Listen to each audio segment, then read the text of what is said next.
Welcome to the webinar organized by Dr. Ambedkar Chair, Patna University. जैसा कि आपको पता है कि हम 4 वेबिनार की श्रृंखला का आयोजन कर रहे हैं. The series has been sponsored by Pratiwadi Foundation and conducted by Patna Diary.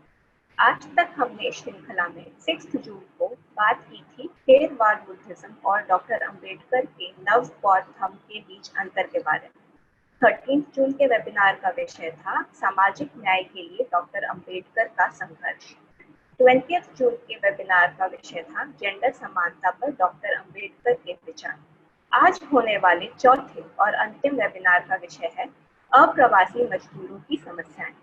आज के हमारे वेबिनार का विषय प्रवेश professor and chairperson Tata institute of social sciences Patna centre के प्रोफेसर पुष्पेंद्र करने वाले हैं.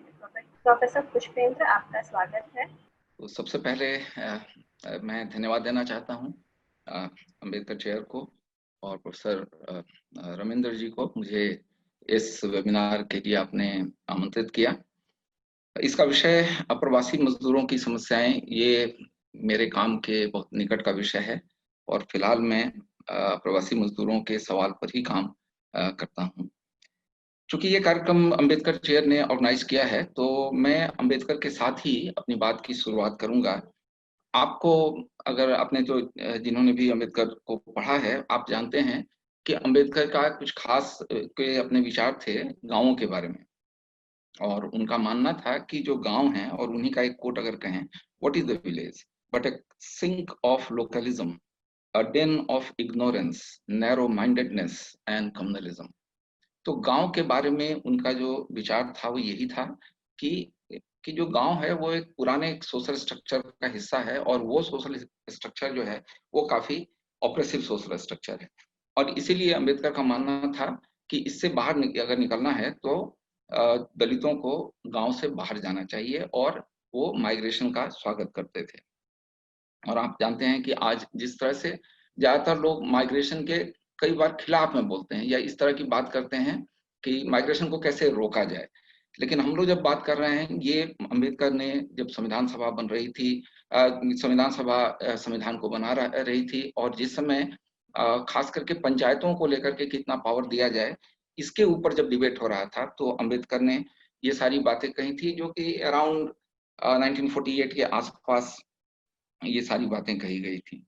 और उन्होंने माना था कि एक जो माइग्रेशन है गांव से शहर की ओर, ये माइग्रेशन एक नया life movement, new life movement को उसको बोलते हैं. और इसके पीछे 3 प्रमुख तर्क हैं. एक तर्क तो ये है कि अगर आप जो गांव से शहर की ओर जाते हैं तो गांव में आपका स्टेटस एस्क्राइब्ड स्टेटस है. अगर शहर की ओर जाते हैं तो फिर आप वो ट्रांजिशन जो एस्क्राइब्ड से अचीव्ड स्टेटस की ओर होगा, इसको हासिल करना ये आसान है, क्योंकि शहर आपको नए तरह के कई अवसर प्रदान करते हैं. दूसरा कि गांव में आपके ऑक्यूपेशन के जो चॉइसेस हैं, वो चॉइसेस काफी लिमिटेड हैं. लेकिन जब आप शहर की ओर अगर आप जाते हैं तो वहां आपके सामने में कई तरह के और नए तरह के ऑक्यूपेशंस के चॉइसेस ओपन हो जाते हैं. और तीसरी बात ये थी कि कुल मिला के देखा जाए तो गांव में कितना फ्रीडम है. और ये जब हम लोग फ्रीडम की बात करते हैं तो फ्रीडम आप कई आयाम में सोच सकते हैं, जातीय ही आयामों में नहीं. आप एक महिला के तौर पर सोचिए कि कितना फ्रीडम है, अपने मनपसंद लोगों को, साथी को चुनने का कितना फ्रीडम है, अपने मनपसंद काम को करने का कितना फ्रीडम है, अपने डिसेंट को वॉइस करने का कितना फ्रीडम है. तो फ्रीडम एक बहुत बड़ा दायरा है जिसके बारे में अंबेडकर उस समय, जो आज से करीब 70-72 साल पहले, इस तरह की बातचीत कर रहे थे. और इसीलिए उनका मानना था कि दलितों को या जो उत्पीड़ित लोग हैं उन्हें गांवों को छोड़कर शहर जाना चाहिए. तो आप पहला पाएंगे कि अपने देश में आजादी के पहले से ही अगर कोई सबसे बड़ा प्रोपोनेंट हुआ माइग्रेशन का, वो अंबेडकर थे. लेकिन अब हम लोग सोचें कि 70 साल के बाद, 72 साल के बाद अगर हम लोग विचार करें कि अर्बनाइजेशन का क्या अनुभव रहा है अप्रवासियों के लिए, तो एक एक करके अगर इन चीजों को देखें तो क्या एस्क्राइब्ड स्टेटस पर इस ऑर्गेनाइजेशन ने पूरी तरह से उसको समाप्त कर दिया और एक अचीव्ड स्टेटस को प्रमुखता दी. हम कहेंगे कि जो शहरों का अनुभव है वो एक मिला जुला अनुभव है.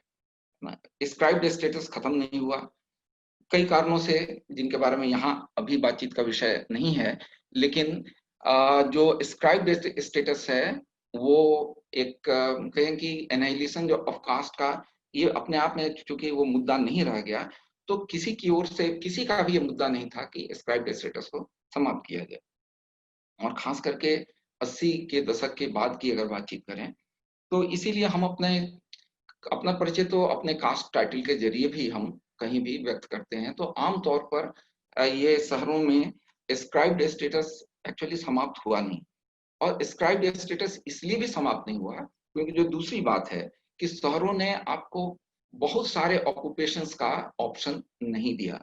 यानी कि अर्बनाइजेशन जो अपने देश का है, इस अर्बनाइजेशन का भी अपना एक कैरेक्टर है, और ये अर्बनाइजेशन उस सोशल स्ट्रक्चर को भी बनाए रखने में इसकी अपनी भूमिका निभाता है जो आपको गांव में दिखाई पड़ती है।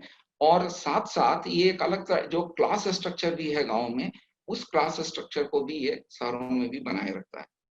तो जिन अप्रवासियों की हम लोग चर्चा कर रहे हैं, वो अप्रवासी कौन हैं, अगर इसके बारे में आप विचार करेंगे, जो अभी लौट करके आए हैं, तो अप्रवासियों में, और जो हमारे पास आंकड़े हैं 2007-8 का एनएसएसओ का जो पूरा आंकड़ा है, तो ये बताता है कि अप्रवासियों में बहुलता शेड्यूल कास्ट के लोगों की है, शेड्यूल ट्राइब्स की है, और थोड़े उसमें ईबीसी ओबीसी की उसमें बहुलता है, इनकी ही बहुलता है। और अगला अगर लेंगे तो कम्युनिटी के तौर पर तो उसमें मुस्लिम्स की बहुलता है।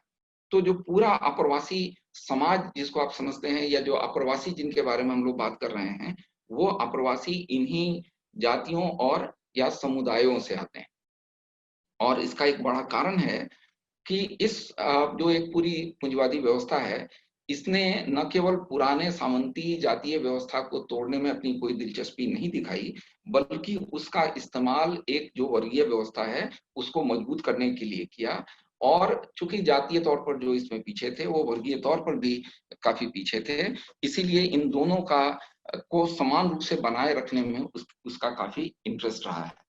तो एक हम कह सकते हैं कि अर्बनाइजेशन ने अपने वो वादे जो कि अर्बनाइजेशन से उम्मीद किए जाते थे, जिसके बारे में अम्बेडकर जी नहीं, नेहरू का भी अगर आप राइटिंग देखें तो नेहरू गांधी से इत्तेफाक नहीं रखते थे गांव के बारे में, तो वो वादे किसी भी तरह से इसमें वो पूरे हुए नहीं दिखते हैं। और अगर ये दोनों एस्क्राइब्ड स्टेटस और ऑक्यूपेशनल स्टेटस, इन दोनों में बहुत बड़ा कोई डाइवर्सिफिकेशन नहीं आया, तो वैसी स्थिति में आप ये भी मान के चलिए कि वो जो फ्रीडम का भी जो प्रॉमिस था शहरों से, वो फ्रीडम का भी प्रॉमिस पूरा नहीं हुआ। तो कुल मिलाकर के आज आज जब हम लोग बात कर रहे हैं कोविड के खास पृष्ठभूमि में, और हम लोग माइग्रेंट्स की बात कर रहे हैं, और मैं समझता हूँ कि जब अभी हम लोग माइग्रेंट्स की बात कर रहे हैं तो हम लोग लौटने वाले रिटर्न माइग्रेंट्स की बात कर रहे हैं। तो हम लोगों को पहली बात ये समझनी चाहिए कि हमारा शहर उतना हॉस्पिटेबल नहीं है, ये प्रो माइग्रेंट नहीं है। और जब मैं कहता हूं कि प्रो माइग्रेंट नहीं है, इसका मतलब हमारा शहर हमारे जो वंचित समुदाय के लोग हैं, चाहे वो दलित हों, आदिवासी हों, मुस्लिम हों या ओबीसी के लोग हों, उनके लिए वो हॉस्पिटेबल नहीं है, उनके साथ वो सहानुभूति नहीं रखता, और उनके लाइफ में एक लाइफ चेंजिंग या ट्रांसफॉर्मिंग जो परिवर्तन चाहिए थे, उनके उनकी कोई गारंटी ये शहर नहीं करता। और आज जब कोविड के बाद लॉकडाउन की घोषणा हुई, और करीब करीब बिहार के जो आंकड़े हैं, लोग एक अनुमान है कि 30 लाख के आसपास मजदूर लौट करके आए हैं।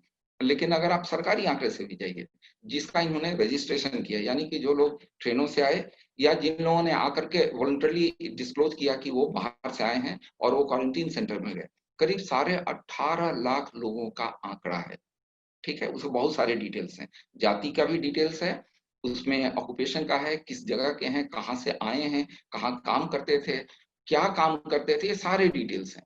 अगर आपको उस डिटेल, अगर कोविड पोर्टल का के अंदर में जाने का कहीं अगर मौका लगा, तो आप ये पाएंगे कि जातीय तौर पर भी अगर आप देखेंगे तो जिन समुदायों की मैं बात कह रहा था, वो इसमें ओवर रिप्रेजेंटेड है ना, अपनी जो जाति में उनकी जो कुल जो उनका अनुपात है उससे ज्यादा है।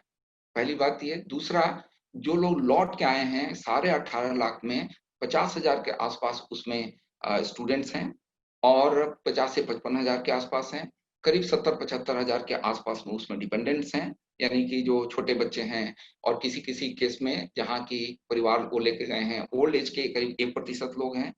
और 0 से 4 टोटल मान भी लिया जाए तो बच्चों का भी प्रतिशत मान लिया जाए तो केवल 4% है। कुल 95% 15 से 59 साल के आयु वर्ग के श्रम करने वाले लोग हैं।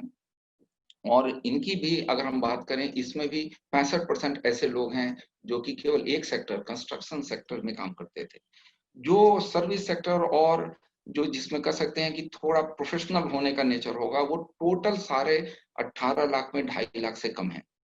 तो आप अगर आंकड़ों की भी बात करें तो जिन मजदूरों की या प्रवासी श्रमिकों की हम लोग अभी बात करने वाले हैं, ये श्रमिक हमारे बेसिकली ये मैनुअल वर्कर्स हैं, ये हमारे ग्रामीण क्षेत्रों के दलित समाज के लोग हैं, या मिलती जुलती हालात में रहने वाले लोग हैं, है ना। ये हमको एक स्पष्टता की जरूरत है। जैसा मैंने कहा कि शहर लोगों को उतने अवसर अभी भी नहीं देता, तो ये जो श्रमिक हैं, ये जो शहर में भी रहते थे, तो ये आमतौर पर शहर में शहरी गरीब का हिस्सा होकर रहते थे। आमतौर पर ये स्लम्स के अंदर में रहते हैं। एक एक कमरे को कितने लोग उसको शेयर करते हैं, आप जानते होंगे स्लम्स में जो स्थितियां होती हैं। लेकिन इन सभी बातों से बढ़ करके, है ना, ये शहर में जो उनका उपार्जन है, चाहे वो सेल्फ एम्प्लॉयड हो, तो उनका जो उपार्जन है, या अगर वो वेज एम्प्लॉयमेंट में है, सैलरीड एम्प्लॉयमेंट में है, या कैजुअल लेबर के तौर पर है, तो कुल मिलाकर के जो उनका इनकम है, अगर उसमें भी हम आंकड़े देखें, सरकारी आंकड़े देखें, अगर एनएसएस का आंकड़ा देखें, तो लेबर ब्यूरो के आंकड़े के हिसाब से 10,000 से कम कमाने वालों का प्रतिशत 84% है। इसका मतलब था कि ये जो अप्रवासी मजदूर थे, ये अपने पूरे परिवार को शहर में नहीं ले जा सकते थे, ये सिंगली माइग्रेट कर सकते थे। तो ऐसी स्थिति में आपको ज्यादातर क्या दिखता है, सिंगल मेल माइग्रेशन। वो सिंगल का मतलब कि वो मैरिड भी हो सकते हैं, सिंगली माइग्रेट करने वाले मेल, ये आपके माइग्रेशन का नेचर है, ठीक है। और इसलिए भी क्योंकि अगर वो पूरा परिवार ले जाएंगे तो पूरे परिवार का खर्च अभी की उनकी आय से पूरा नहीं हो सकता, क्योंकि तब वो 6-7 लोग 8 लोग मिलकर के एक खोली में नहीं रह सकते, उनको जगह चाहिए। अगर बच्चे हैं उनको पढ़ाना है तो शहरों में पढ़ाने का जो खर्च है वो चाहिए, और साथ साथ जीवन यापन का भी जो खर्च है शहरों में ज्यादा है। तो मेल का एक और जाति और समुदाय के अलावा दूसरा जो ये माइग्रेंट का जो कैरेक्टरिस्टिक्स था कि ये सिंगली माइग्रेट करने वाले मेल हैं, है ना। अब ये मेल ये सब लौट करके इस समय बहुत बड़ी संख्या में लोग गांव में आए हैं। लेकिन गांव में लौटने की कोशिश करने वाले वो कौन लोग हैं, वो लोग हैं जो ज्यादातर, जिनको हम सर्कुलर माइग्रेंट कहते हैं, यानी कि जो 6 महीने के लिए, साल भर के लिए, यहाँ तक कि 2 साल 3 साल तक के लिए जाते हों, अगर लंबा अनुबंध है तो, लेकिन वो वापस अपने गांव लौट कर चले आते हैं। या अगर वो शहर से माइग्रेट किए हैं तो वापस अपने होम, जो उनका जो टाउन है, वहां चले आते हैं, ठीक है। और इसके अलावा इसमें सीजनल माइग्रेंट्स होंगे, जो हो सकता है 1-2 महीना से लेके 6 महीना, 8 महीना, 9 महीने के लिए जाते हैं।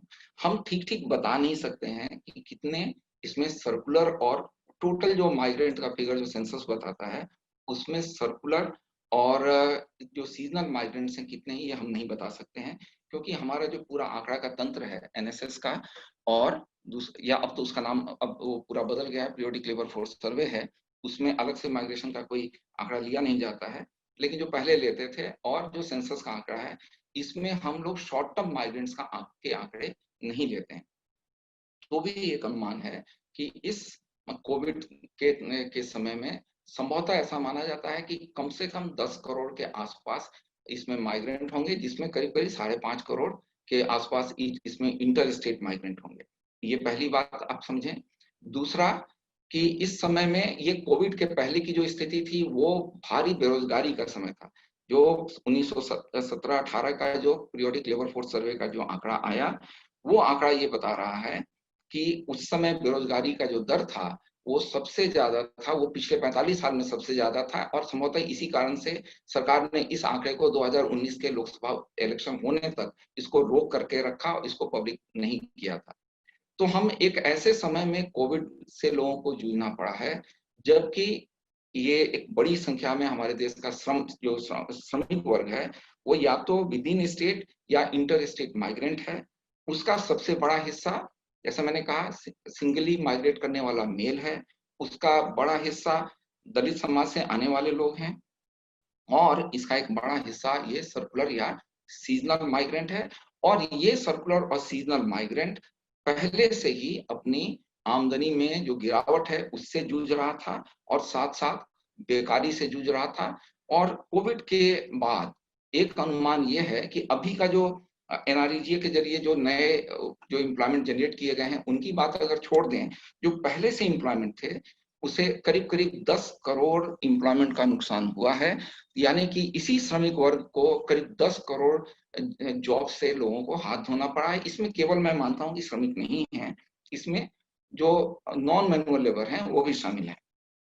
लेकिन ये है कुल मिलाकर के अप्रवासी मजदूरों की स्थिति। अब ये जो लोग लौट के आए हैं, इसमें से एक हिस्सा लीन एग्रीकल्चरल लीन सीजन होने के कारण मार्च में वो जो रूरल टू रूरल माइग्रेट करता है खेती में, वो संभवतः उसने माइग्रेट नहीं किया था, वो गांव में रहा होगा, और वो लॉकडाउन के कारण पंजाब या हरियाणा और अन्य जगहों पर नहीं जा सका। तो ये माइग्रेंट जो है, इन्होंने गेहूं की कटनी में काम किया। अभी बीच में लोगों ने एनआरईजीए में काम किया है। एनआरईजीए के कारण से, जिसको यह सरकार कहती थी कि ये पिछले 70 साल की असफलताओं का एक स्मारक है, लेकिन इस एनआरईजीए ने वर्कर्स की काफी मदद की है, और उन्हें उनके पास कैश पहुंचाने में इसकी एक बड़ी भूमिका रही है। और इसके अलावा अभी जब धान की रोपनी शुरू होगी तो थोड़े समय तक राहत श्रमिकों को इसके कारण से मिलने की उम्मीद है। लेकिन इस कोविड का श्रमिकों के ऊपर में एक बड़ा इम्पैक्ट पड़ना लाजमी है। एक, इसमें से काफी लोग अपने रोजगार को खो चुके हैं, और ये जरूरी नहीं कि, एक तो ये तय नहीं कि वो कब लौटेंगे। आप जानते हैं कि मजदूर तभी लौट पाएंगे जब कि कम से कम 4 शर्तें पूरी होती हैं। एक, कि यहाँ से लौटने के लिए कुछ चलता हो, अभी तो ट्रेनें बंद हैं, 12 अगस्त तक की सारी ट्रेनों को फिर बंद कर दिया गया है, और जो श्रमिक जो ट्रेन थे वो डेस्टिनेशन से सोर्स की ओर थे। दूसरी बात ये कि वहाँ काम धंधे शुरू हों। काम धंधा शुरू होना अपने आप में एक सामान्य मामला नहीं है, कुछ तरह के काम शुरू हो सकते हैं। सारे तरह के काम एक बार जो ठप पड़ चुके हैं वो आसानी से शुरू होने वाले नहीं है। तो चाहे मजदूर जाना भी चाहें वापस, लेकिन इसमें से बड़ी संख्या में ऐसे मजदूर होंगे जिनके लिए संभवतः जो पहले काम करते थे वो काम उपलब्ध नहीं होगा। तो मजदूर तब तक नहीं जाना चाहेंगे जब तक उनको ये ना मालूम हो कि जाने के बाद वहां पर वो बेकार नहीं बैठेंगे, उनके पास काम होगा। ये भी तय है कि वो तभी जाना चाहेंगे जब उनको ये भी विश्वास होगा कि जहां वो जा रहे हैं वहां पर अब कोविड का खतरा नहीं है, उनकी जान सुरक्षित है। और संभवतः ये बात भी कि जहां वो जाएंगे उन जगहों पर जाने का जो ये लाभकारी है, यानी कि वेजेस इसके कारण से डिप्रेस नहीं हो गए हैं, और वेज का निगोशिएशन उनके पक्ष में जाता है। अगर वो रिस्क लेके भी जा रहे हो तो उस रिस्क को कहीं ना कहीं कुछ कवर किया जा रहा है। तो मैं समझता हूँ कि एक अच्छी खासी संख्या में वर्कर्स को एक लंबे समय तक अनिश्चितताओं से जूझना पड़ेगा। और ये अनिश्चितताएं, आप अगर भारत के ग्रामीण समाज को जानते हैं तो आप समझते होंगे कि ये लेट अगस्त से और फिर से धान की कटनी के बीच तक का जो पीरियड है वो सबसे ज्यादा आर्थिक कठिनाई का समय होता है, और सबसे ज्यादा अनिश्चितता का समय होता है, जिस समय में लोगों को बाढ़ से भी जूझना होता है, सुखाड़ से जूझना पड़ता है, और इसके अलावा वाटर लॉगिंग से शहरों में लोगों को जूझना होता है। और यही वो समय होता है जबकि एनआरईजीए का भी काम बंद हो जाता है, और बहुत सारे मौसमी काम, ईंट भट्टे के काम भी बंद हो जाते हैं। तो कुल मिला के ये अप्रवासी जिन श्रमिकों की हम आज अभी और आगे आप लोग चर्चा करेंगे, उनके सामने में ये एक विकट स्थितियां हैं श्रम को लेकर के। लेकिन ये चूंकि चर्चा श्रम पर पूरी तरह से केंद्रित है, इसीलिए मैं बाकी प्रश्नों पर केवल एक इशारा मात्र करना चाहता हूँ, उसके विस्तार में नहीं जाना चाहता हूँ। लेकिन ये भी तय बात है कि ये जो श्रमिक आए हैं इसमें से बहुत सारे श्रमिक बाहर के इनकम के कारण अपने बच्चों को वो पढ़ाते थे, प्राइवेट स्कूल्स में पढ़ाते थे।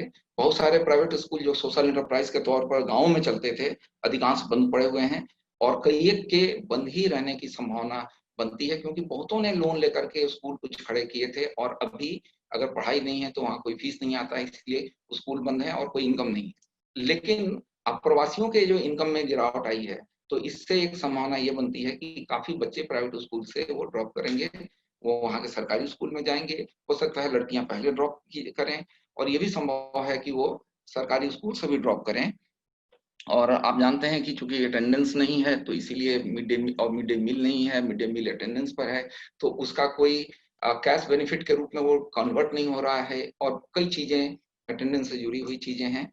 तो ऐसी स्थिति में ये भी संभावना है कि एक हिस्सा जो बच्चों का है वो बाल श्रमिक को कि उस पूरे चाइल्ड लेबर फोर्स को ज्वाइन कर ले, ये भी संभावना है, जिसके बारे में आमतौर पर आप जब तक बहुत विशेष कोशिश नहीं करेंगे आपको पता नहीं चलेगा कि एक हिस्सा इसमें से ट्रैफिक भी हो सकता है। खास करके ये खतरा लड़कियों के केस में ज्यादा है। एनआरईजीए के जरिए अभी काम मिला है, लेकिन उसकी अपनी सीमाएं भी हैं, क्योंकि उसमें काम का कुछ खास नेचर ही है जो कि किया जा सकता है। लेकिन जो लोग सर्विस सेक्टर में काम करते थे, जिनका शरीर अब लंबे समय के कारण से फिजिकल लेबर के लिए ट्यून नहीं है, उदाहरण के लिए जो लोग ड्राइवर का काम करते थे, जो लोग ग्रेडिंग का काम करते थे, इन सभी सभी लोगों को, हर तरह के ऑक्यूपेशन में काम करने वाले लोगों को वापस एनआरईजीए में उनको एकोमोडेट नहीं किया जा सकता।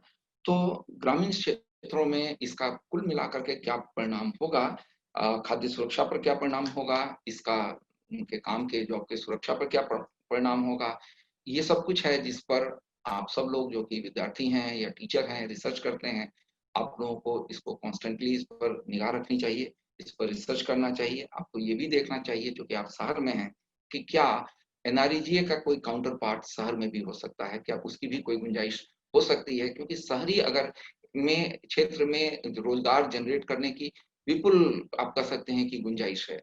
क्योंकि शहरी क्षेत्र में आप देखिए, इसी शहर पटना में इतना वाटर लॉगिंग होता है, पूरा सॉलिड वेस्ट मैनेजमेंट का मामला है। वाटर लॉगिंग को डील करने के लिए जिस तरह से टोपोग्राफी में जिस तरह के काम करने की मैसिव काम की जरूरत है, स्लम इम्प्रूवमेंट में जितना मैसिव काम करने की जरूरत है, आपके जितने पुराने पानी के निकासी के लिए जितने नाले थे, या एक कनाल का सिस्टम बना हुआ था, क्योंकि पटना शहर के पास में सोन नदी एक समय में बहा करती थी, तो अंग्रेजों ने जो सिस्टम बनाया था, इन सारी चीजों को रिवैम्प करने का, बल्कि नए आज के हिसाब से नए पूरे शहर के विकास के लिए जो नए सिस्टम्स बनाने की जरूरत है, इन सबों के लिए मैसिव काम की गुंजाइश इस शहर में भी है। तो ये भी विचार करना चाहिए कि आप्रवासी श्रमिकों को अगर के संकट को अगर कम करना है, तो क्या एक एनआरईजीए का अर्बन काउंटर पार्ट भी होना चाहिए। मैं यहीं पर अपनी बात समाप्त करूंगा। मेरे ख्याल से मैंने शायद 5-7 मिनट ज्यादा समय ले लिया होगा, और फिर मैं आप लोगों को सुनना चाहूंगा, और अगर कुछ बाद में प्रश्न होंगे तो मैं जरूर जवाब। धन्यवाद। Thank you so much sir. अब मैं आमंत्रित करना चाहूंगी ऑक्सफैम इंडिया की प्रोग्राम ऑफिसर जेंडर जस्टिस की सुष्मिता को। सुष्मिता। सभी को नमस्ते। सबसे पहले तो पुष्पेंद्र जी को बहुत बहुत धन्यवाद, उन्होंने ऐतिहासिक परिप्रेक्ष्य में फिर आज के कॉन्टेक्स्ट को जिस तरीके से सजा के रखा, तो मेरे लिए काम बहुत आसान हो गया। मैं उन चीजों को रिपीट करने की बिल्कुल जरूरत नहीं महसूस करती हूँ अब। और कोविड का इम्पैक्ट तो समाज के हर तबके पे पड़ा है, लेकिन हम ये जानते हैं कि दलितों पर, मुस्लिमों पर, महिलाओं पर, माइनॉरिटीज पर इसका इम्पैक्ट जो है वो थोड़ा डिफरेंटली पड़ा है, थोड़ा ज्यादा एडवर्स पड़ा है। अब हर तबके के बारे में शायद 5 मिनट में समेट पाना थोड़ा मुश्किल होगा मेरे लिए। मैं सिर्फ महिलाओं के बारे में बात करूंगी, महिला माइग्रेंट वर्कर्स के बारे में। जैसे कि सर ने बहुत ही राइटली कहा है कि बिहार से भी वैसे ज्यादातर माइग्रेशन जो है वो सिंगल मेल का माइग्रेशन है। बिहार से महिलाओं का माइग्रेशन बहुत ही कम है, और जहाँ गुजरात में 24% है, बिहार में 1% महिलाएं माइग्रेट करती हैं। लेकिन एक बड़ा गैप जो हमें दिखा इस बार वो था कि डेटा, महिलाओं के इससे संबंधित डेटा की बहुत कमी है। इनफैक्ट ये पूरे माइग्रेशन नैरेटिव में महिलाओं के मुद्दे बिल्कुल ही गायब नजर आए हमें। ये मैं ऐसा इसलिए कह रही हूँ कि हमारे ग्राउंड लेवल के कुछ एक्सपीरियंसेस हैं। मैं सिर्फ 2 एक्सपीरियंस पहले शेयर करना चाहूंगी। किशनगंज में एक सर्कस आके रुका हुआ था होली के पहले से। फिर उसके बाद लॉकडाउन पीरियड हुआ तो वो सर्कस वाले सारे फंस गए वहीं पे। किसी तरीके से उन लोगों को राशन वगैरह पहुंचाने की और ये सब की, मतलब जो भी उनके पास सेविंग्स थे उससे उन्होंने थोड़ा अपना राशन, एसेंशियल कमोडिटीज वगैरह खरीदे और राशन पहुंचाने की भी व्यवस्था की गई। लेकिन जब एक हमारी टीम गई वहां पे तो उन्होंने रियलाइज किया कि उस सर्कस में बहुत सारी महिलाएं हैं और उनकी जो स्पेसिफिक नीड्स हैं, जैसे कि सैनिटरी नैपकिन्स वगैरह, ये सब उनके पास है ही नहीं। दुकानें बंद है तो वो एक्सेस भी नहीं कर पा रही हैं। उनको जब प्रोवाइड किया गया तो वो बहुत ही मतलब इमोशनल हो गई इन सब चीजों को लेकर, क्योंकि कई बार क्या होता है कि हम जब महिलाओं के बारे में सोचते नहीं है तो हम उनसे रिलेटेड जो स्पेसिफिक नीड्स होती है उसके बारे में बिल्कुल नहीं सोचते हैं। और क्राइसिस एक ऐसा टाइम होता है जब सोसाइटी के अंदर के जो इनहेरेंट जो कॉन्ट्रोडिक्शंस हैं वो काफी उभर के बाहर आ जाते हैं, जो कि अभी हमें इस टाइम पे दिख भी रहे हैं। तो एक दूसरा जो हमारे पास खबरें आती रही, कॉल्स आती रही, वो थे डोमेस्टिक वर्कर्स के, जो दिल्ली में फंसे हुए थे, जो झारखंड से गई हुई महिलाएं थी। और कई लोगों को पता भी नहीं चल पा रहा था कि उनके घर की जो लड़कियां गई हुई हैं दिल्ली में 11 महीने की लीज पर, वो लोग एज अ डोमेस्टिक वर्कर वहां गई हुई है, उनका क्या हुआ, वो वापस नहीं आ पा रहे हैं, नहीं आ रहे हैं, वो उनको काम में है भी या नहीं, जहाँ पे वो काम में है वहां पे वो सिक्योर है या नहीं। इस तरीके के बहुत सारी खबरें वहां से हमें मिलने लगी। ऑफ कोर्स ये खबरें बिल्कुल न्यूज़पेपर से नहीं मिली और किसी भी और जगह से नहीं मिली है, क्योंकि जो भी हम फील्ड में काम करते हैं वहीं से ये सारी खबरें आती रही। हमने इस बीच में 5 राज्यों में एक रैपिड असेसमेंट किया कि जेंडर पर क्या इम्पैक्ट पड़ा कोविड का, और उसी में माइग्रेशन पर भी एक सेक्शन था, जिसमें कि हमें एक और बात जो सामने आई हमारे, कि अभी स्किल इंडिया जो प्रोग्राम चला उसके अंतर्गत बहुत सारी लड़कियां जो है वो बैंगलोर और तमिलनाडु माइग्रेट की, झारखंड से भी, बिहार से भी, उड़ीसा से भी। तो उड़ीसा के भी पार्टनर्स ने बताया, बिहार के भी पार्टनर्स ने बताया, लेकिन उनके तरफ से हमें कोई जानकारी नहीं मिल रही थी कि वो जो लड़कियां गई हैं स्किल मिशन में वहां पे काम करने के लिए, ज्यादातर गारमेंट की फैक्ट्रीज में काम करने के लिए, बीपीओज में काम करने के लिए, कि उनका वहां पे क्या हुआ। कुछ एक आध लोगों ने बताया कि उन्हें 12-12 घंटे काम करना पड़ रहा है, और उसके बदले में ओवर टाइम तो नहीं ही मिल रहा है, एक्सप्लॉइट हो रही है वो, उनको घर वापस आने नहीं दिया जा रहा है। तो इस तरह की खबरें भी वहां से आई।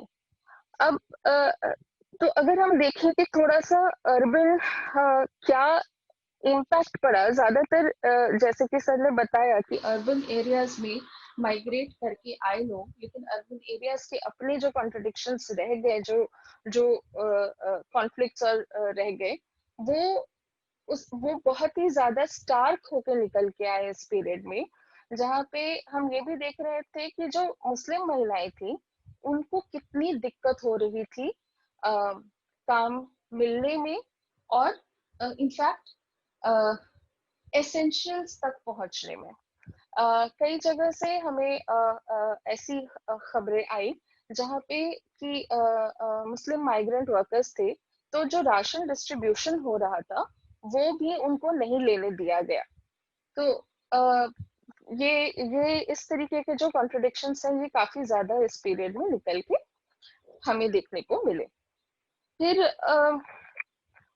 ये मतलब जो रूरल एरियाज में जहां से कि रिटर्न हुए लोग, वहां पे ऐसा था कि जो रूरल एरिया से वेजिटेबल वेंडर्स आती थी शहरों में, आपने देखा होगा कि बिफोर कोविड ये ऑब्जर्व भी शायद किया हो, और हमने तो ये सीधे सीधे क्योंकि काम किया इसलिए हमें पता है कि पहले हाट जो लगते थे, पीरियोडिक जो हाट लगते थे, वहां पे महिलाएं ही सब्जियां बेचती थी। इस पीरियड में क्या हुआ, लॉकडाउन पीरियड में उनको तो मार मार के वहां से हटा दिया गया। अब जो उनके घर के पुरुष हैं उनका क्योंकि कंस्ट्रक्शन और दूसरे जगह से काम छूट गया और वो दूसरे जगह से माइग्रेट करके वापस भी आ गए, इसीलिए उन्होंने ठेला ले लिया भाड़े पर और ठेले पे वो सब्जी बेचने के लिए निकल गए। तो हम यहाँ पर क्या देखते हैं, इधर एक जो ट्रांजिशन हुआ वो ये हुआ कि महिलाएं जो काम करती थी उनका काम उनसे छूट गया, और उनके मतलब अपने ही घर के जो मेल हैं उन्हीं के पास चला गया, और बेसिकली उनका जो घर में वो काम करते हैं अनपेड केयर वर्क जो है उनका, वो उस पीरियड में हमें बढ़ता हुआ दिखाई दिया। अब यहाँ पे 2-3 चीज अपॉर्चुनिटीज की तरह हमने देखी यहाँ पे ये पूरे क्राइसिस के सिचुएशन में भी, कि सबसे पहला तो ये कि जो पूरा डेटा का अभाव है, कहीं ना कहीं इस क्राइसिस को यूज करके हम ये विमेन का भी एक माइग्रेशन का डेटाबेस हम तैयार कर सकते हैं अगर हम पंचायत लेवल पर रजिस्ट्रेशन मैंडेटरी कर दें तो। क्योंकि जैसे कि मैंने पहले भी कहा कि महिलाओं से रिलेटेड माइग्रेशन से बहुत कम क्या मतलब नहीं है, हमने बहुत खोजने की कोशिश की लेकिन हमें डेटा नहीं मिला। और डेटा नहीं, एक तरफ डेटा नहीं मिल रहा था और दूसरी तरफ केसेस मिलते जा रहे थे, तो कहीं ना कहीं बीच में एक बड़ा गैप है कि ये कैसे हो रहा है कि डेटा नहीं है लेकिन केसेस हैं। फिर एक और अपॉर्चुनिटी यहाँ पे हमें ये भी देखने को मिल रही है कि सोशल सिक्योरिटी या सोशल प्रोटेक्शन ऑडिट हर एम्प्लॉयमेंट यूनिट में होना चाहिए, होना मैंडेटरी किया जाना चाहिए। वैसे ये ILO का रिक्वायरमेंट भी है, लेकिन ये हमें एम्प्लॉयमेंट यूनिट में इस तरीके के सोशल प्रोटेक्शन ऑडिट हमें होता हुआ दिखता नहीं है। एक तरफ जो लगातार बढ़ता इनफॉर्मलाइजेशन है वर्क का, कहीं ना कहीं ये भी एक बहुत बड़ा रोड ब्लॉक बन जा रहा है सोशल प्रोटेक्शन हासिल करने में। और हम ये जानते हैं कि ज्यादातर महिलाएं जो है वो इनफॉर्मल सेक्टर में ही काम करती हैं, और अगर फॉर्मल एम्प्लॉयमेंट मतलब फॉर्मल सेक्टर में भी है तो फॉर्मल सेक्टर के भी इनफॉर्मल एम्प्लॉयमेंट्स में है। तो ये बड़ा रोड ब्लॉक बन जाता है सोशल प्रोटेक्शन के लिए। तो हमें यहाँ पे ये भी सोचने की जरूरत शायद पड़ेगी कि इसको हम कैसे इस पे काम कर सकते हैं। तो मेनली अगर मैं समराइज करूँ तो मुझे 3 ही मेजर बातें कहनी है। सबसे पहले कि माइग्रेशन के नैरेटिव में विमेन की विजिबिलिटी उसको बढ़ाई जाए, विमेन को हम माइग्रेशन के नैरेटिव में लेके आए। सेकंड कि पंचायत लेवल पर माइग्रेशन का एक डेटाबेस बने कि जितने भी माइग्रेट कर रहे हैं वो इंश्योर किया जाए। एंड थर्ड कि सोशल प्रोटेक्शन जो है उनका वो हम कैसे इंश्योर करें, इस पे देखा जाए। क्वांटिटी बस ये 3 बात बोलनी थी। Thank you so much. Thank you so much अपना टाइम निकाल के हमारे साथ बात शेयर करने के लिए। अब मैं नेक्स्ट आमंत्रित करना चाहूंगी प्रोफेसर ज्योतिमाला को, जो कि असिस्टेंट प्रोफेसर है फिलोसफी की Pataliputra University. A very good afternoon to one and all. मुझसे पहले स्पीकर्स ने बहुत कुछ कह दिया है। I would like to throw some light on the problems of migrant laborers in general. It's not about during pandemic only. I think that they are having problems post-pandemic also.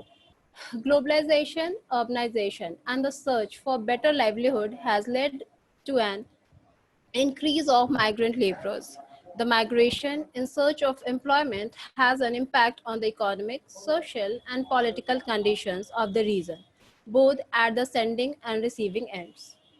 The labor migration is mostly male dominated, and there is a significant increase in the female migrants also. This problem of migrant laborers is not just a class problem. Dr. B.R. Ambedkar, in his Annihilation of Caste, indicated the interplay between caste and class, and stated that caste system is not merely a division of labor, it is a division of laborers also. In context of India, the social injustice and moral apathy of the individuals towards the downtrodden, which unfortunately never themed in the mainstream discussion. The social aspect of the migrant workers pinpoints the fact that the most of them belong to the marginalized communities such as Dalits, tribals, and minorities. Due to this, the young generation of these migrant workers are systematically alienated from their capabilities and creative skills and pushed them into marginalized life forever. Thus, the interplay between social and economic alienation expounds the issues of migrant workers in India. While the announcement of government's relief packages during this pandemic COVID-19 remained hyperbolic, the temporary help and relief of civil society organizations and charity of some individuals, though appreciable, rather injured the dignity and self-respect of these migrant workers. The discriminatory and prejudiced behavior of bureaucrats towards migrant laborers is also a compelling problem. The poor workers are often treated with humiliation that is deeply entrenched in our social system. The Brahminical social attitude encrypted in the Indian minds often reflected in the treatment of migrant workers. Let us just touch upon the intertwined problems of unorganized labor system in India. In this, I would like to focus the first problem, that is child labor. Children who migrate along with their families are deprived of free and subsidized educational facilities that are offered by state, resulting in child labor. They are often engaged in occupations which are as dangerous as those in which the adults are engaged. Thus, the children are exposed to health problems and occupational hazards similar to those faced by the adults. This hamper the overall growth and development of the child and increase the childhood mortality also. Next is psychosocial disorders. The migrant workers do not have social capital, of course, and they have to migrate at a new place. They uproot themselves from their native place to a new environment, and here they face problems adjusting to new socio-cultural scene. This gives rise to a good deal of psychological distress. The absence of strong social support perpetuates the psychosocial distress and has an adverse effect on the migrant laborers' mental health. Next problem is of occupational diseases. Migrant laborers are usually employed in 3D jobs, dangerous, dirty, and degrading, of course. These are jobs which are avoided by the local population of that particular developed state. So, laborers are brought from outside the state for the same wages and even sometimes for less. These jobs are invariably associated with more occupational hazards than other jobs. Migrant laborers working on construction sites commonly suffer from falls, injuries caused by machines, amputations, and crush injuries. uh, Even after pandemic. The change in the discriminatory social behavior and public attitude towards worker, the inclusion of affirmative policies and of transformation in the nature of a state from a neoliberal establishment to a more welfare entity can advance an egalitarian social and economic realm in which rights, dignity, and respect of the workers from socially marginalized sections are assured and protected. Thank you. अब मैं आमंत्रित करना चाहूंगी doctor Umesh माझी को, जो कि research officer हैं doctor Ambedkar chair, Patna university के। Thank you. Good evening all of you. भी मजदूर की जुड़ी हुई समस्या इस प्रकार महिला प्रवास, बच्चों के प्रवास और मेल प्रवास यानी पुरुष का प्रवास, पारिवारिक फैमिलियर प्रवास की जो चुनौती है वो जैसा कि सर बता रहे थे कि लगभग 10 करोड़ लोगों का है, उसमें से 5.5 करोड़ लोग तो पुरुष प्रवास हैं और मौसमी प्रवासी, जिनको कहते हैं मौसमी खेती में या असंगठित मजदूर के रूप में कई राज्यों में प्रवास किए। ऐसे तमाम प्रवासियों की जो समस्या है वो एक तो रजिस्टर्ड नहीं है। रजिस्टर्ड नहीं होने के कारण उन्हें जितना मेहनताना मिलनी चाहिए वो नहीं मिलता है और जितना उन्हें पारिश्रमिक मिलना चाहिए था वो नहीं मिलता है। ऐसे में वो काफ़ी तरह के समस्या, चाहे स्वास्थ्य का समस्या हो, आवागमन का समस्या हो, प्रवास का समस्या हो, वो होता है। उनको समाज को हम लोग जानते हैं कि जो बाहरी प्रवास है, प्रवास का कारण ही यही है कि वो अर्थार्जन के लिए जाते हैं, परिवार के कर्ज और बोझ उतारने के लिए जाते हैं। एक तो कि वो गांव घर से भी, हम लोग गांव घर से आते हैं तो हम लोग ये महसूस करते हैं कि वहाँ जो उनका आय है बहुत कम होता है और रोजगार की जो समस्या है, बेकारी की समस्या है, बंदी की समस्या है, उससे ग्रसित होते हैं। परिवार बढ़ जाता है उनका, क्या कहिए उसको, शादी बाल विवाह जैसे व्यवस्था होता है, शिक्षा का भरमार है। इन कारणों से जनसंख्या हैजार्ड, एक बड़ी जनसंख्या है। खासकर बिहार की बात करेंगे तो बिहार में बढ़ती जनसंख्या के कारण अधिकांश बिहार, यूपी, झारखंड, उड़ीसा के यदि हमारे राज्यों के कहिए, इससे बड़े पैमाने पर प्रवासी अन्य राज्यों में जाते हैं और जाते हैं तो जिस तरह का समस्या उन फेस करते हैं, उन समस्या ये कोरोना पैंडमिक काल जो कहिए, महामारी के काल में, पीरियड में, समय में बहुत ही भयावह और खतरनाक कहिए, बहुत ही दर्दनाक देखने को मिला। हम सब देखे और पूरी देश दुनिया भी सोशल मीडिया और मीडिया के माध्यम से देखा गया। तो ये जो परिस्थिति बना, ऐसे में ये मजदूरों के साथ तो मास लेवल पे जो मजदूर थे, यानी ज़्यादा संख्या के मजदूर थे, वो बिल्कुल अपनी व्यथा उनसे कहा नहीं जा रहा था। वहाँ जब जिस राज्य में थे, उस राज्य के लोगों ने व्यवस्था की जो वादा किया, लोग मतलब सोशल साइट पे आया या सरकार की सूचना में आया कि उन्हें राशन दिया जाएगा, उन्हें ये मास्क देंगे, सैनिटाइजर देंगे, चाहे जो भी लॉकडाउन के पीरियड की आवश्यक वस्तुओं का सेवा था उन्हें देना था, मदद पहुंचाना था। क्योंकि उन्हें उनका जो ले गया था लोग, या तो कंपनी या उनका जो निजी मालिक है वो कह रहा है हम आपको काम अब नहीं देंगे।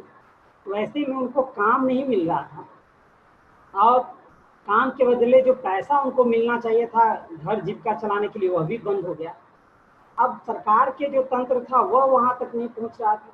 तो बड़े बड़े हम लोग प्रैक्टिकल पटना में देखे हैं कि बड़े बड़े स्कूल जहाँ गांव गरीब के लोग जा नहीं सकते हैं, वहाँ पर देखा कि वो खाने पीने का व्यवस्था किया गया।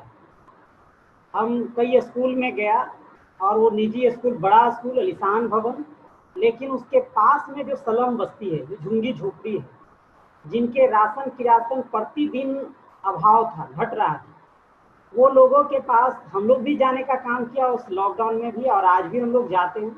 कई जगह अपने प्रयास से हम देखा, ऑक्सीजन का संस्था बहुत जगह बांट वितरण कर रही थी कई राज्यों में, बढ़ चढ़ कर वो, तो मैं किसी के व्यक्तिगत प्रशंसा नहीं कर रहा हूँ। वहाँ जब देखा कि वो लोग बांट रहे थे, अब बांटने जाइए तो प्रशासन का आदेश थे, और प्रशासन ने जो व्यवस्था कर रखा है वो वहाँ कर रखा है जहाँ गांव गरीब चढ़ता भी नहीं है उस दरवाजे तक। झुंगी झोपड़ी के लोग बड़े बड़े स्कूल, कोई डेनवास्को हो या कोई प्राइवेट हो, कोई डीपीएस हो, कोई और स्कूल हो, अन्य स्कूलों में वो तो उनके बाल बच्चे भी नहीं पढ़ते हैं और वो वहाँ जाएंगे नहीं। और वहाँ सरकार कर रही है यहाँ खाने का दाल चावल पूरी पापड़ भुंजिया और तमाम सलाद के साथ सारी व्यवस्था की है। तो ये प्रैक्टिकल मैं बता रहा हूँ कि उस व्यवस्था का लाभ उन स्लम के झुंगी झोपड़ी के आवश्यक व्यक्ति तक नहीं पहुँच रहा है। तो ये चुनौतीपूर्ण बात। मैं देश में जो मनरेगा काम कर रही उसकी हकीकत बताओ, 194 रुपया मजदूरी दी जाती है। पहले 170, 74 हुआ, फिर 194। ये 194 रुपया अभी जो है दिन भर मट्टी और दिन भर टोकरी करने के लिए ये मजदूरी बहुत कम है। मार्केट में मजदूरी 300 और 400 है, 500 है, तो फिर ये 200 के नीचे में कौन आदमी काम करने आएगा भाई। मैं अब आमंत्रित करना चाहूंगी प्रियंका को, जो कि doctor Ambedkar chair Patna university से हैं। वो पावर पॉइंट प्रेजेंटेशन दिखाकर अपनी बात व्यक्त करेंगे। भूख से गरीबी से मजबूर हो गए, छोड़ी कलम किताबें तो प्रवासी मजदूर हो गए। ऊंची इमारत मेरी मेहनत का सिला है, बेनाम मेरे काम से मशहूर हो गए। जिसके लिए कमाया वो रोटी न खा सके, छाले हमारे हाथ पैर के नासूर बन गए।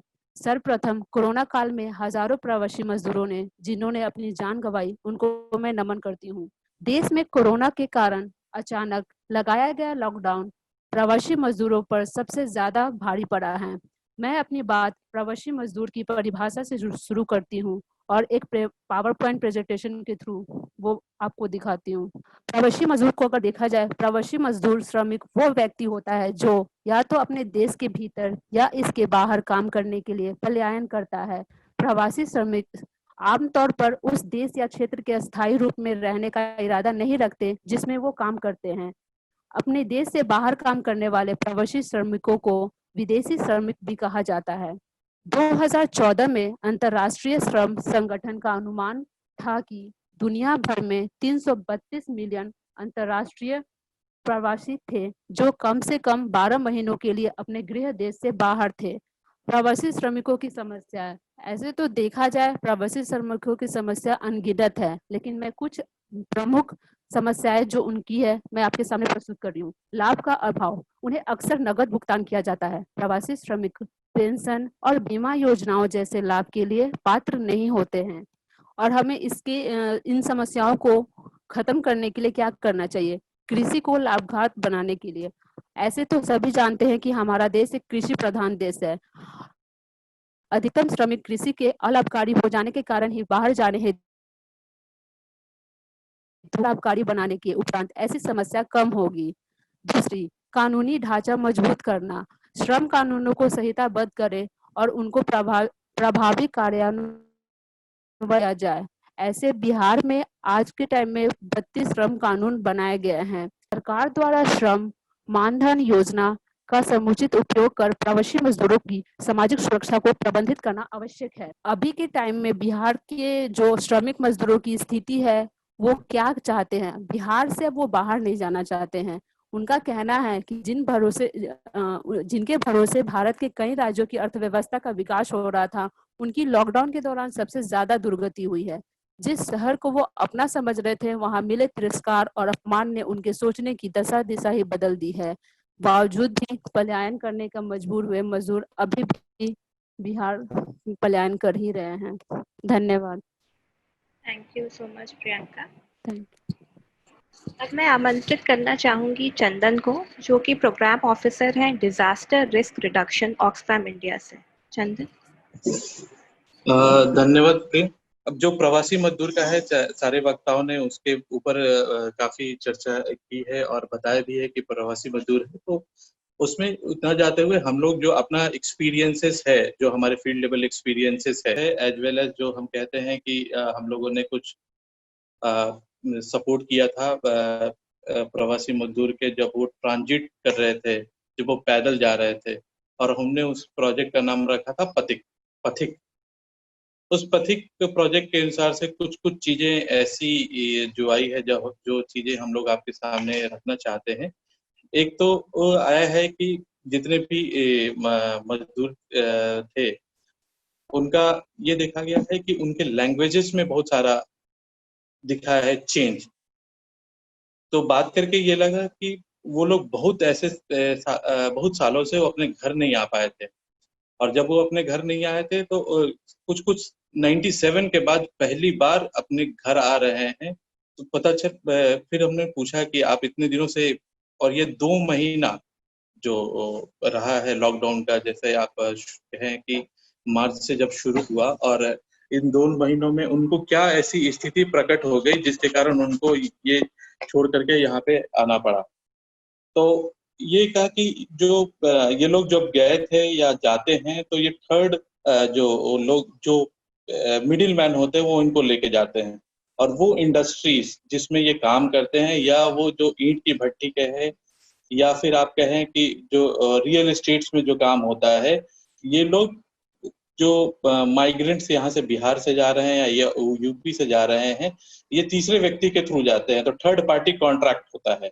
और जब थर्ड पार्टी कॉन्ट्रैक्ट होता है, तो इसमें जो इंडस्ट्रियलिस्ट के ऊपर सारा जो उनकी डिग्निटी का है या उनकी सेफ्टी सिक्योरिटी का है, वो सब लागू नहीं होता है। और ये सब लागू ना होने के कारण वो लोग यूनियन से भी वंचित रह जाते हैं। तो जैसा आप लोग एक भी चीज देख रहे होंगे कि इस बार जब भी लॉकडाउन हुआ, इतने माइग्रेंट्स वापस आए, इतने प्रवासी मजदूर वापस आए हैं, कुछ लोग चले भी गए हैं। तो लेकिन एक भी ऐसी यूनियन नहीं है जिसने कोई आवाज उठाने की कोशिश भी की हो। तो ये भी है कि उनके ऊपर ये कानून लागू नहीं हुआ, और जिसके कारण इंडस्ट्रीज वगैरह को इतनी छूट मिल गई कि वो लोगों को बोलते हैं कि भाई हमने तो तुमको हायर नहीं किया, जिन लोगों ने तुमको हायर किया है तुम उसके साथ जाके पूछो। एंड दैट द कॉन्ट्रैक्टर उस टाइम के थे, वो निकल चुके थे, क्योंकि उनको वो पैसा नहीं मिल पा रहा था जिससे वो बाकी लोगों को फीड करा सके। कुछ ऐसे भी इंसिडेंट्स आए हैं जो हम लोगों ने बहुत सारे लोगों का जब इंटरव्यूज किया था, तो पता चला कि कुछ ऐसे भी इंडस्ट्रीज आए हैं जो लोगों को मदद की है और उनको अभी रोक के रखा है। कल जब हम लोग सीतामढ़ी में जब हम अपने कार्यक्रम के लिए गए थे, वहाँ पे करीबन 5 ऐसे मजदूरों के साथ बातचीत की थी जो वापस आए, और कुछ ऐसे परिवारों से भी बात की थी जिनके पति या बेटा वहाँ पे दिल्ली हो या मुंबई हो या पुणे हो, वहाँ पे फंसे हुए थे।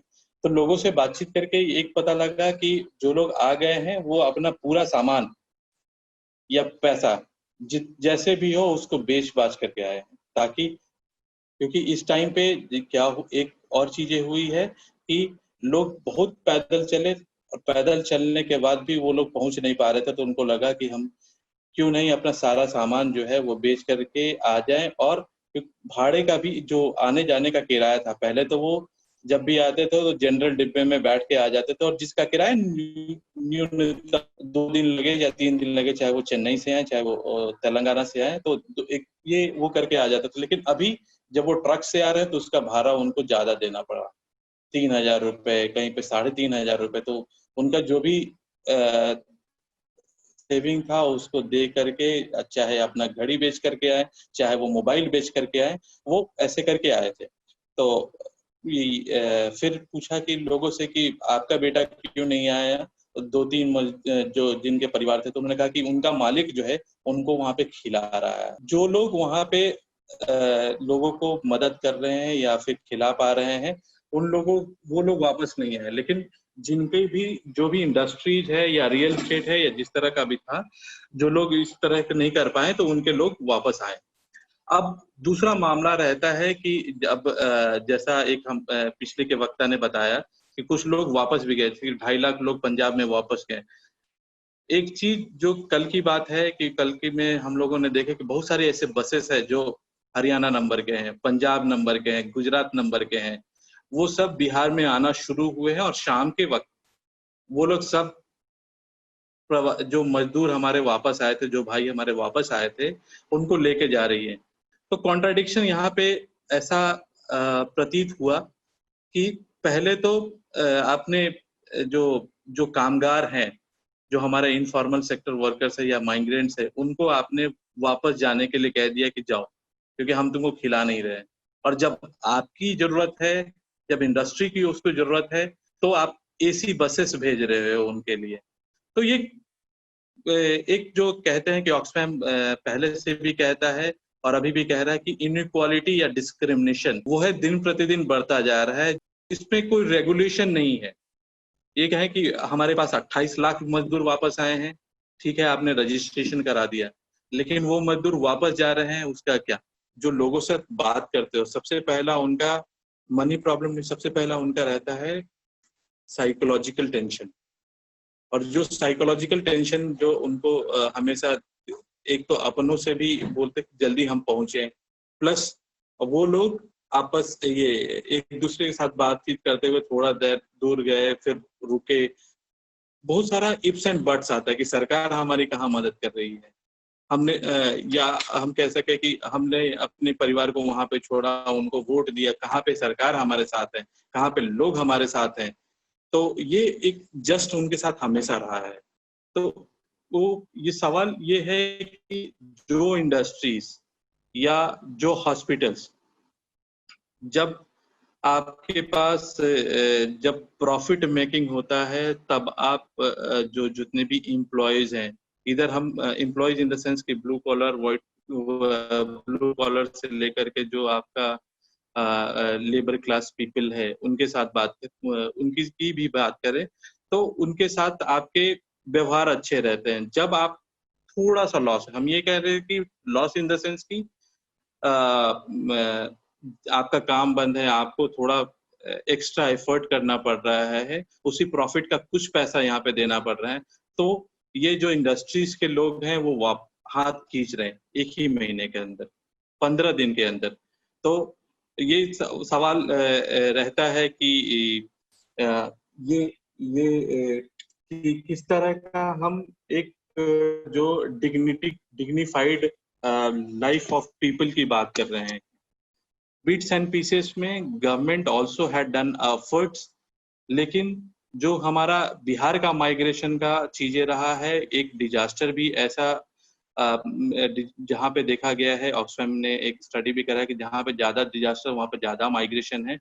और इस डिजास्टर के कारण जो एग्रीकल्चर इकोनॉमी है बिहार की भी कहें या इंडिया की इकोनॉमी की भी बात करें, तो धीरे धीरे श्रिंकिंग हुआ है।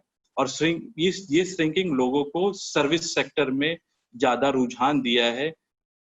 ऑल्दो जीडीपी में सर्विस सेक्टर का आपका जो ये है परसेंटेज है, वो कंट्रीब्यूशन परसेंटेज वो ज्यादा है।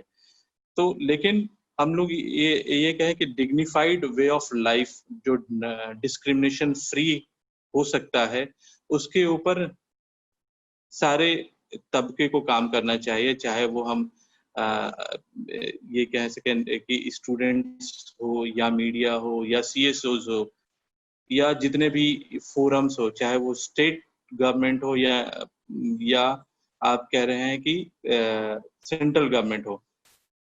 जब हम कहते हैं कि सबका vote, every vote is equal, so why not every right, everyone has to live the dignified way of life, that it be the discrimination free. So that's it. Thank you. Thank you so much Chandan, अपना अनुभव हमारे साथ share करने के लिए। अब मैं next आमंत्रित करना चाहूँगी प्रोफेसर साजिदा खातून को, जो असिस्टेंट प्रोफेसर हैं department of education Eram's girls degree college Lucknow से। Good evening everyone.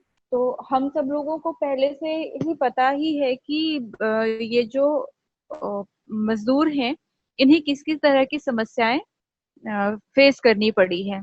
मैं यहाँ पे अपने जो मेरे काम के जो एक्सपीरियंसेस हैं ग्राउंड लेवल के, मैं वही शेयर करना चाहूंगी। जैसे सर ने पहले ही बताया कि 18.5 लाख प्रवासी मजदूर हैं जो इस लॉकडाउन में, थर्ड लॉकडाउन के समय से वापस आना शुरू हुए थे, जिसमें से 95% लोग जो हैं वो कामगार थे जो वापस हुए हैं। और जैसा कि सर ने पहले ही बताया कि जो हमारे यहाँ बेरोजगारी का लेवल था वो पिछले 45 सालों में सबसे अधिक रहा है। ये पेंडेमिक से पहले की ही बात है, जो आंकड़े आए थे 2018 में कि बेरोजगारी का स्तर हमारे देश में सबसे अधिक उस समय पाया जा रहा था। ऐसे समय में महामारी का पता चलता है और उसके बाद लॉकडाउन शुरू हो जाता है। तो जाहिर सी बात है कि जो डेली वेजेस पे काम कर रहे हैं ये जो मजदूर हैं, ये इनको खाने की समस्या सबसे बड़ी थी। हफ्ता 10 दिन 15 दिन तो इन्होंने किसी तरह से चलाया, कुछ लोगों का वो भी नहीं चला। तो सबसे पहली समस्या जो इन्होंने फेस की वो खाने पीने की थी। सरकार ने काफी बाद में शुरू की हैं स्कीमें या लॉन्च की हैं। आम नागरिक जो थे, जो रह रहे थे वहां पे, उन्हीं लोगों ने ये मदद के लिए आगे आए, लोकल जो लोग होते थे। तो हम लोगों ने जब काम करना शुरू किया तो हम लोग पहले तो ड्राई राशन ही देते थे, किट बना के, आटा दाल और चावल वगैरह उसमें रहता था। और फिर थोड़े दिनों के बाद उसमें साबुन वगैरह भी शामिल किया जाने लगा। पर कुछ और भी प्रॉब्लम थी मजदूरों की, जैसे कि कोई बीमार है उनके घर में, तो राशन देने भर से ही काम नहीं चल रहा था, उनको इलाज करवाना था और उसके लिए उन्हें पैसे चाहिए थे। यही सिचुएशन सेम उन लोगों पे भी लागू हो रही थी जिनके यहाँ न्यू बॉर्न बेबी हुए थे, या लॉकडाउन के दौरान जिनके यहाँ पे डिलीवरी हुई थी, या जिनके यहाँ साल 1.5 साल 2 साल के आसपास के बच्चे थे जिनके घरों में।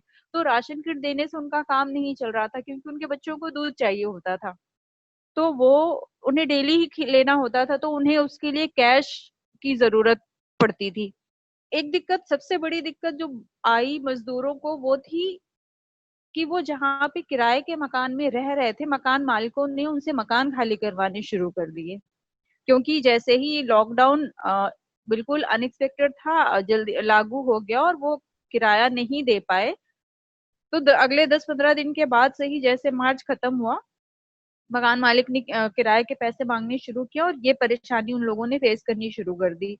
तो खैर इसमें पुलिस प्रशासन ने बहुत मदद की, प्रधानमंत्री जी का जो स्टेटमेंट आया उसने काफी हेल्प की, लेकिन फिर भी बहुत लोगों को उनके घर से बाहर निकाल दिया, और ये ज्यादातर मजदूर लोग ही थे।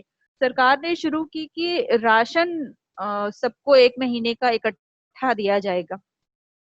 तो उसमें कुछ टेक्निकल दिक्कत आई जो इन मजदूरों ने फेस की। पीडीएस सिस्टम हमारे देश में बहुत सालों से चल रहा है आजादी के बाद से राशन कार्ड का, पर ज्यादातर जो मजदूर थे उनके पास लोकल राशन कार्ड नहीं था, और तो इसलिए उनको राशन नहीं मिल पा रहा था। फिर कुछ ऐसे लोग भी थे कि जिनके पास राशन कार्ड तो था लेकिन परिवार में 6 लोग रहते हैं और उनके यहाँ सिर्फ 3 लोगों का ही नाम चढ़ा हुआ है राशन कार्ड पे। बच्चों का उन्होंने अपडेट नहीं करवाया, आधार नहीं बनवाया, उससे लिंक नहीं करवाया, तो उन लोगों को राशन मिलने में बहुत दिक्कतें आ रही। दिक्कत उस मजदूरों को पीडीएस सिस्टम में तब भी यही आ रही थी कि पैसा उनके पास बिल्कुल नहीं था। राशन उन्हें 1 महीने का दिया जा रहा था जैसे हमेशा से दिया जाता था पहले भी, लेकिन उस राशन को खरीदने के लिए उनके पास पैसे नहीं थे क्योंकि राशन तो उनको उसी पैसे से ही मिल रहा था। तो ये भी एक बहुत बड़ी समस्या थी कि इनकम जीरो है लेकिन हमें राशन उसी तरह से लेना है जैसे हम पहले ले रहे थे। और सरकारी स्कीम में फ्री राशन भी बांटा जा रहा है लेकिन वो बीपीएल कार्ड धारकों के लिए था, या जो लोग मनरेगा में रजिस्टर्ड हैं, या जो संगठित क्षेत्र के मजदूर हैं। और हम सब लोग ये बात अच्छी तरह से जानते हैं कि असंगठित क्षेत्र के जो मजदूर हैं वो ज्यादा होते हैं, और माइग्रेंट लेबर्स की जो परेशानी थी वो ज्यादा हम लोगों ने उस वक्त देखी जब ये 3rd लॉकडाउन शुरू हुआ। जब तीसरा लॉकडाउन शुरू हुआ तो ऑलरेडी 1.5 महीने हो चुके थे और गर्मी भी पूरी तरह से आ गई थी। जो भी कुछ थोड़ी बहुत सेविंग्स थी भी जिनके पास वो पूरी तरह से खत्म हो चुकी थी। और जब ये तीसरा डिक्लेयर हुआ तो फिर सारे एकदम से बिलबिला के भागे कि भाई अब तो मुश्किल है, गुजारा ही नहीं होगा, तो हम ऐसा करते हैं अपने गांव घर की तरफ चलते हैं। क्योंकि और फिर सारे के सारे मजदूर एकदम से निकल पड़े जो हम सब लोगों ने देखा। पैदल जो लेबर चल रहे थे उनकी एक दिक्कत ये भी थी कि बेचारे सैकड़ों हजारों किलोमीटर से आ रहे थे, पैदल चलते चलते चप्पल घिस गई या टूट गई तो गर्मी में ऐसे ही पैदल चल रहे हैं। जहाँ पे हम लोग 2 कदम नहीं चल पाते हैं वो कंटिन्यू, बच्चे भी, बूढ़े भी, औरतें भी। जो लोग स्कूटर से निकले थे, जो लोग साइकिल से निकले थे, एक बंदा था जो स्कूटी से आ रहा था पुणे से, और उसको देवरिया जाना था यूपी के। और लखनऊ में आने के बाद वो इतना पस्त हो गया था कि वो कह रहा था कि प्लीज मेरी ये स्कूटी बिकवा दो ताकि मुझे जो पैसा मिले मैं किसी ट्रक से, बस से, किसी भी साधन से चला जाऊं, क्योंकि अब मेरी हिम्मत नहीं है कि मैं स्कूटी को चला पाऊं। मैं बुरी तरह से थक गया हूँ तो मैं चला भी नहीं सकता, अब मेरी इतनी भी हिम्मत नहीं है, जवाब दे रही है। तो ऐसे मतलब बहुत सारी उनकी परेशानियां थी। जितने लोग उतनी कहानी, जितने लोग उनकी उतनी परेशानी थी। और सबसे बड़ी चीज ये कि जो बंदा महाराष्ट्र में रह रहा है, मुंबई से उसको बिहार जाना है या यूपी आना है किसी शहर में, आमतौर पे जो 700-800 रुपए किराए में आ रहा था, अभी वो 5,000 रुपए किराया देके आएगा। स्पेशल ट्रेनें जो चलाई गई हैं उसमें, तो जिस इंसान के पास खाने के लिए पैसा नहीं, वो 5,000 रुपए का टिकट कहाँ से अफोर्ड करेगा। और फिर एक अकेला बंदा नहीं है, उसके साथ उसका पूरा का पूरा परिवार है। यानी अगर 4 लोगों का भी परिवार है, हस्बैंड वाइफ, 2 बच्चे या किसी के गार्जियन उसके साथ हैं, तो वो कहाँ से 20,000 रुपए लाएगा कि जो वो ट्रेन से आ सके या बस से आ सके। ये उनकी अपनी एक बहुत जेन्युइन सी प्रॉब्लम थी। तो वापस आते हैं कि लेबर, ये जब मजदूर घर पहुंच गए, अपने अपने गांव पहुंच गए, तो सबको क्वारंटाइन होना था। जनरली क्वारंटीन सेंटर जो थे वो स्कूलों में बनाए गए थे ज्यादातर। तो जो प्राथमिक विद्यालय हैं या जो सरकारी स्कूल हैं आसपास के, मैं गांव की ही बात बता रही हूँ आपको, तो वहां पे अमूमन 3-4 कमरे का गवर्नमेंट स्कूल है प्राइमरी, वहां पर क्वारंटीन कर दिया गया इन लोगों को। और पूरे एक सेंटर में 200, 250, 300 ऐसे लोग थे। अब 3-4 कमरों में 200-300 लोग हैं, तो आप इमेजिन करिए कि सोशल डिस्टेंसिंग का कैसे मेंटेन किया जा रहा होगा। और उसके अलावा एक और भी चीज जो ये लेबर्स फेस कर रहे थे वो ये कि जब ये क्वारंटीन हो गए स्कूल में, तो खाना इनके घरों से ही बन के आता था। यानी कि जब घर से खाना आएगा तभी इन्हें खाने को मिलेगा। वहां पे खाने की कोई सुविधा नहीं इनको दी गई थी, क्योंकि जब गांव क्या कहते हैं, ग्राम प्रधान जो होते हैं, उनका ये कहना था कि हमें कोई ऐसा फंड नहीं मिला है सरकार की तरफ से, सरकारी, कि जो हम आप लोगों को खाना या इस तरह की चीजें मुहैया करा पाए, तो ये आपको खुद ही बियर करना होगा। साफ सफाई के लिए वहां पे कोई जाता नहीं था, उन्हें खुद ही करनी होती थी। Let's hope for the best कि कुछ अच्छा होगा। उम्मीद पे दुनिया कायम है और हम भी यही उम्मीद करते हैं और दुआ करते हैं कि दोबारा से इनकी जिंदगी फिर से अच्छी हो और दोबारा शुरू हो और सारे दुख दर्द भूल के ये दोबारा शुरू कर सके। इसके लिए शायद हम और आप सोसाइटी के आम नागरिक मिल के ही एफर्ट करेंगे, तभी कुछ हो पाएगा। Thank you. Thank you so much Sajida खातून अपनी बात रखने के लिए। अब मैं आमंत्रित करना चाहूंगी धन्यवाद ज्ञापन देने के लिए डॉक्टर रमेंद्र को, जो कि चेयर प्रोफेसर हैं अम्बेडकर चेयर के एंड एचओडी हैं PG department of philosophy Patna university के। डॉक्टर रमेंद्र। पुष्पेन जी, सुमिता जी, पुष्मिता जी और सारे वक्ता जो इसमें बोले और सभी सहभागी।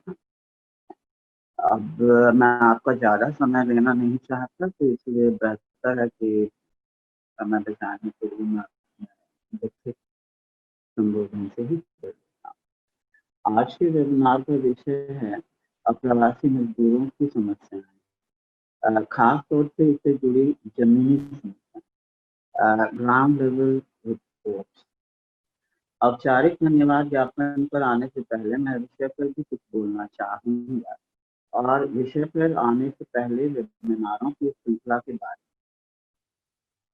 जैसा कि मैंने पहले वेबिनार के विषय पर ब्रेक करवाते समय शुरुआत में कहा था कि लॉकडाउन के कारण हम डॉक्टर अम्बेडकर की जयंती 14 अप्रैल को नहीं मना पाए, जिस तरह आमतौर से हम मनाते हैं अम्बेडकर क्षेत्र। तो इसलिए ग्रीष्म अवकाश के दौरान 4 शनिवार को आयोजित वेबिनारों की यह श्रृंखला डॉक्टर अम्बेडकर जयंती की सेलिब्रेशन है। पिछले 3 वेबिनारों का संबंध अम्बेडकर के जीवन और विचार से था। आज के वेबिनार का संबंध डॉक्टर अम्बेडकर के सामाजिक न्याय के विचार को आज की समकालीन परिस्थितियों पर लागू करने से है। डॉक्टर अम्बेडकर चेयर का उद्देश्य सिर्फ डॉक्टर अम्बेडकर के विचारों पर शोध, शिक्षण और प्रचार नहीं है, बल्कि दलित, आदिवासी, अल्पसंख्यक, पिछड़ा वर्ग और समाज के अन्य मार्जिनलाइज्ड सेक्शन, हाशिए के लोगों पर शोध करना, उनकी समस्याओं को सामने लाना और अम्बेडकर के विचार को व्यवहार में लागू करना भी। जहाँ तक आज के वेबिनार के विषय का संबंध है, अप्रवासी मजदूरों की समस्याएं, खासतौर से जमीनी सच्चाई, इस पर पहले ही सभी वक्ता काफी कुछ बोल चुके हैं और इससे मेरे ज्ञान में भी वृद्धि हुई है और सभी वक्ताओं को इसके लिए धन्यवाद। अपने मौजूदा प्रोफेशनल जिम्मेदारियों के अलावा मैं इस समय सिटीजन्स फॉर डेमोक्रेसी जनतंत्र समाज बिहार का अध्यक्ष भी हूँ। पिछले 9 जून को हमने अपनी कार्यकारिणी की बैठक में 8 प्रस्ताव पारित किए थे, जिनमें से कम 5 का संबंध किसी न किसी रूप में अप्रवासी मजदूरों की समस्याओं से था। मैं उनमें से कुछ आपके साथ शेयर करना चाहता हूँ। 1, श्रमिकों के अधिकारों में कटौती वापस ली जाए, काम के 8 घंटे के नियम को वापस लाया जाए। 2, क्वारंटाइन सेंटर्स और स्वास्थ्य सेवाओं में सुधार लाया जाए। 3, बिहार सरकार अप्रवासी मजदूरों के लिए बिहार में रोजगार की व्यवस्था करे। 4, घरेलू हिंसा और सेक्सुअल उत्पीड़न पर रोक लगाने के लिए सरकार तत्काल कदम उठाए। अब मैं धन्यवाद ज्ञापन पर आता हूँ। इस 4 वेबिनारों की श्रृंखला में अपने विचारों और तथ्यों को रखने वाले सभी वक्ताओं को मैं धन्यवाद देता हूँ। पहले वेबिनार के क्रम पर professor Sajida Khatoon, department of education, LM girls degree college Lucknow, doctor Vijeta Singh, assistant professor, department of philosophy Patna university, doctor Ziaul Hasan, assistant professor and HOD, department of philosophy, Magadh Mahila college Patna university, doctor Sushma Kumari, assistant professor philosophy, Pataliputra university Patna, Ms. Shiva Nag, Research Officer, PT Department of Philosophy, Patna University. Dr. D.P. Manshi, Director, Dr. Ambedkar Foundation, Ministry of Social Justice and Empowerment, New Delhi.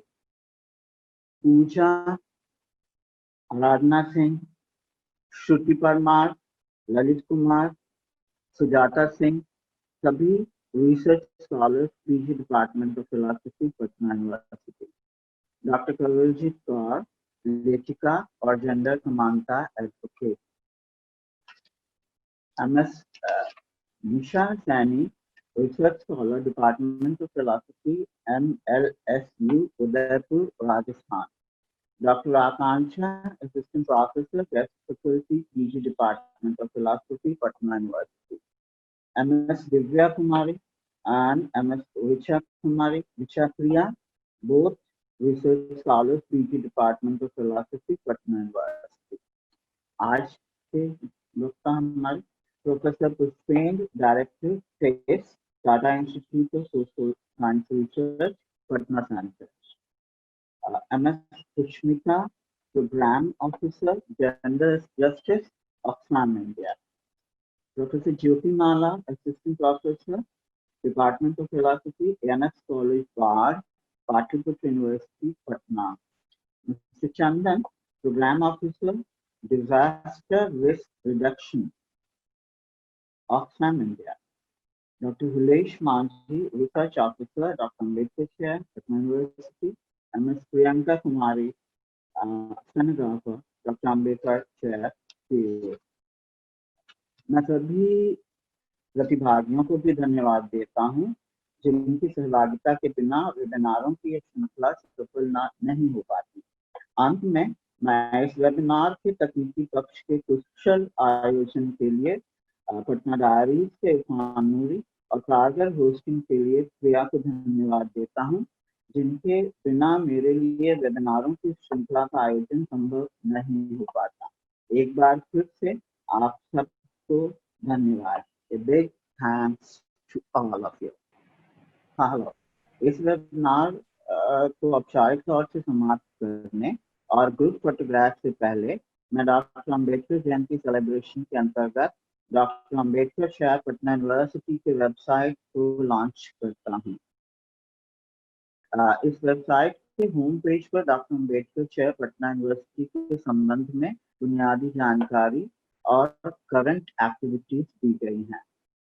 इसके अलावा scheme of doctor Ambedkar chairs की जानकारी भी दी गई है.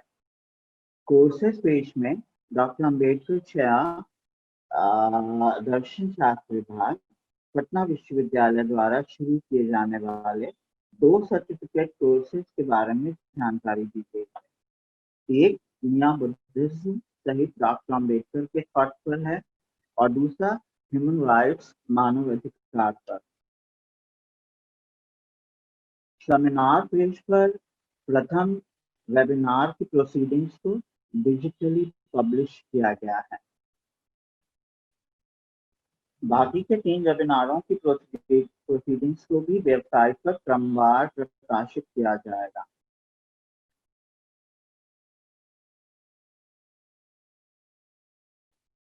Blog page में gender समानता पर डॉक्टर अम्बेडकर के विचार पर डॉक्टर कवलजीत का ब्लॉग है. भविष्य में और भी ब्लॉग प्रकाशित किए जाएंगे. कंटैक्ट अस या संपर्क करें में फीडबैक फॉर्म के जरिए आप डॉक्टर अम्बेडकर चेयर से जुड़ सकते हैं और जो भी मैसेज या फीडबैक देना चाहें दे सकते हैं, वो हम तक पहुंच जाएगा. इस वेबसाइट के लिए की गई कड़ी मेहनत के लिए एक बार फिर से पटना डायरीज को और एक बार फिर से आप सबको बहुत बहुत धन्यवाद. Thank you everyone for attending the webinar.